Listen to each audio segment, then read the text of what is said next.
Obesity is not just a national problem, it's a global one as well. As time passes, more and more men, women, and children are affected both physically and emotionally by this epidemic. But what is obesity? How does it contrast with being overweight? Well, being overweight means that you have excess body weight for your particular height because of fat, muscle, bone, water retention, or a combination of these factors. When someone is obese, they are well above the normal weight primarily because they have excess body fat.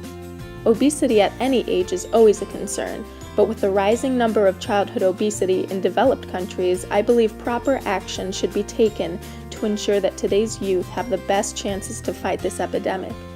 While I was initially researching this topic, I came across a quote by former Surgeon General Richard Carmona.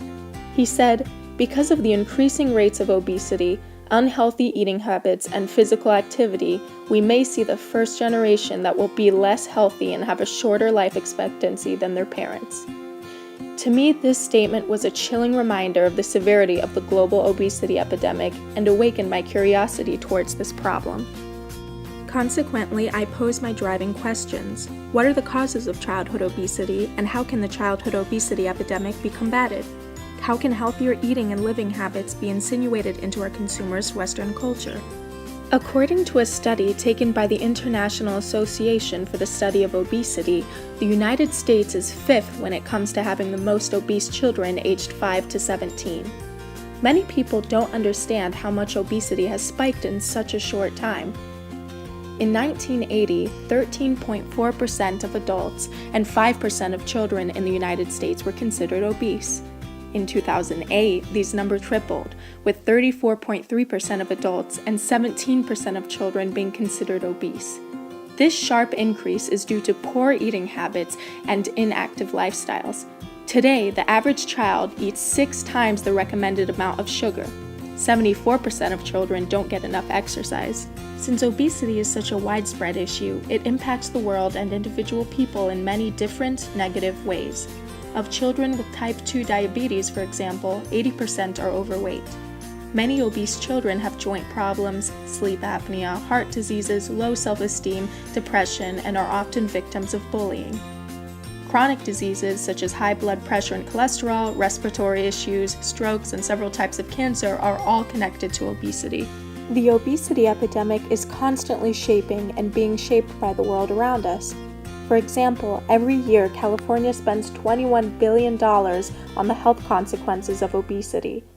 Many people living on the brink of poverty tend to work several jobs, which makes them unable to spend time exercising or searching for healthier food options, which tend to be more affordable than healthier but more expensive foods.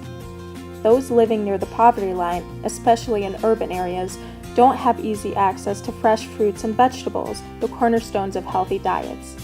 They live in areas known as food deserts, where only fast food or highly processed foods are available to eat. In the past 100 years, portion sizes have exploded to keep up with our nation's growing appetite.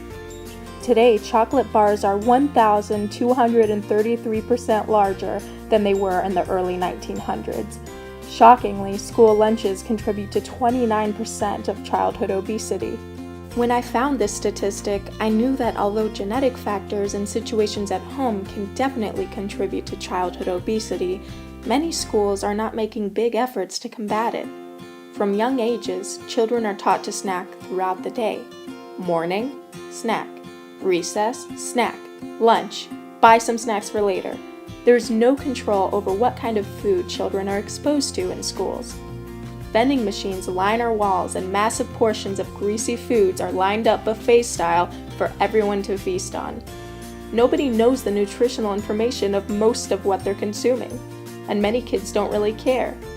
PE classes at school are usually laid back except for the 1 or 2 dreaded mile runs that must be done every year. And when students are eating or sitting around at recess, they're confined to their desks. Now I understand why childhood obesity runs unchecked. Schools in our consumer society have allowed it to get this bad. Upon further research, I found arguments that opposed my point of view. Some people said that schools aren't or shouldn't be held responsible for childhood obesity. Others said that school lunches are already healthy and that the students buying excess snacks are at fault for going overboard. I decided to discuss these arguments with my expert. My dad, Dr. Katsaros, is a general surgeon who owns a practice. He performs cosmetic procedures on countless obese men and women by removing their fat via liposuction or tummy tucks. These patients leave his office's care looking healthier and feeling several times more optimistic. He told me how after one transformative surgery, one woman's depression and low self-esteem went away. She even decided to quit smoking.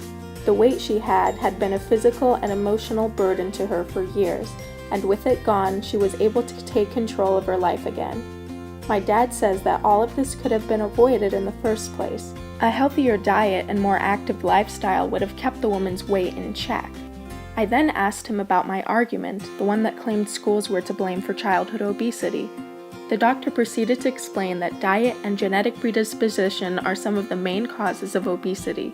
He told me that adopting a Mediterranean diet is a good plan of action to take against obesity. This kind of diet avoids red meat and processed foods and is more centered around seafood and fresh vegetables and fruits.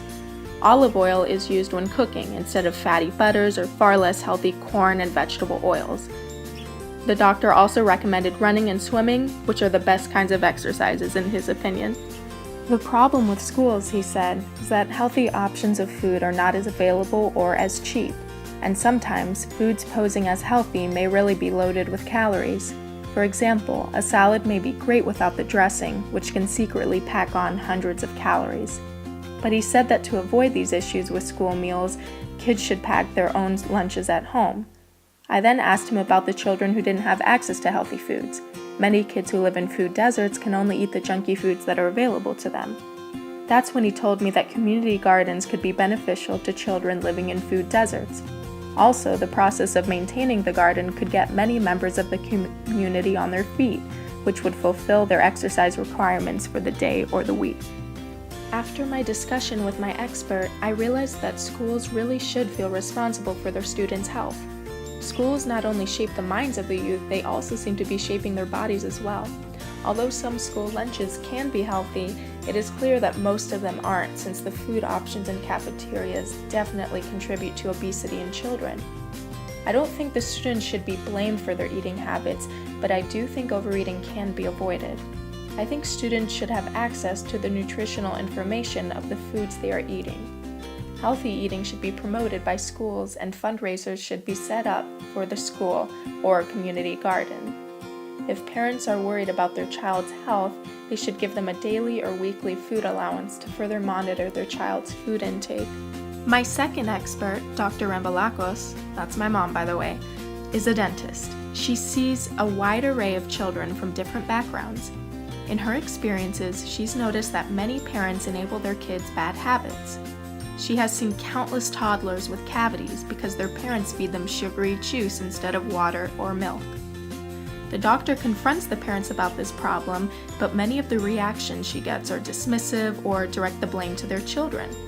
Many mothers say that juice is the only thing their son or daughter will drink, so she has to give it to them. These same bad habits can go towards food and lack of exercise. Some kids just have to eat McDonald's fries, or some kids just have to stay in bed all day. Again, I think this boils down to our Western culture as a whole and our education on health issues. Many people don't realize their bad eating habits or unhealthy ways of life because they just don't know enough about how they should be living. I think the only way we can prevent the rise of obesity is to educate ourselves and our future generations about the causes, negative effects, and treatments of obesity that I talked about today. Healthy living habits should be something ingrained into our culture, something that comes as easily and effortlessly to us as walking or talking. We should learn how to see fruits and veggies as the good food, not the stuff you feed to your dog under the table. That kind of education starts in our schools, which should model healthy lifestyles both in and out of the textbook. Instead of processed meals that go from the freezer to the fryer to your plate, fresh, community-grown foods should be incorporated into every meal. Because in the end, healthy eating isn't just an option, it's a necessity for a longer, happier life.